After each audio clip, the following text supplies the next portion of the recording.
Dans cette vidéo, on continue à parler des méthodes et des attributs.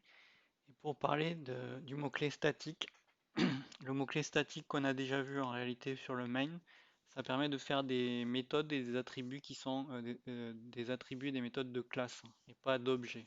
Donc les attributs normaux, ceux sur lesquels on n'a pas écrit statique, sont des attributs d'objets. Donc ça veut dire qu'il y aura un attribut par objet, alors que les attributs de classe, ça voudra dire qu'il y aura un seul attribut pour toute la classe, c'est-à-dire pour tous les objets de la classe.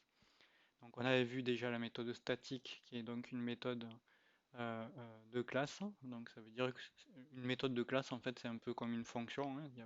Elle n'est pas associée à un objet, il n'y en a qu'une seule pour toute la classe. Ici, dans l'exemple, on va avoir la méthode private static in, qui est compteur, qui sert à compter en fait le nombre d'objets qu'on a créés. Ça peut être une utilisation. Donc ça veut dire que cette variable-là, il n'y en a pas une pour chaque chat, il y en a une seule pour tous les chats. Et donc c'est pour ça qu'elle peut servir à compter. Donc on l'initialise quand on la déclare, ici. Et ensuite on peut la modifier. Ici on la modifie dans le constructeur, mais ça pourrait être n'importe où.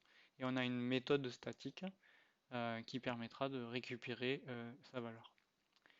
Voilà.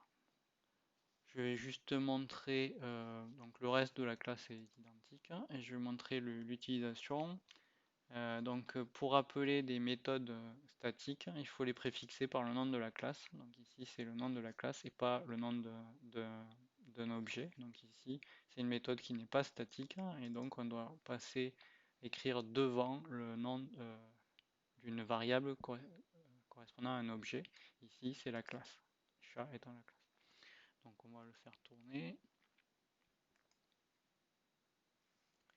Voilà, donc ici on dit il y a deux chats, donc on a bien créé un premier chat. Au départ, le compteur était égal à 0, on a créé un premier chat, il est passé à 1, puis on crée un deuxième chat, il passe à 2, et donc quand on interroge ici, on s'aperçoit effectivement que le nombre de compteur de chats est égal à 2.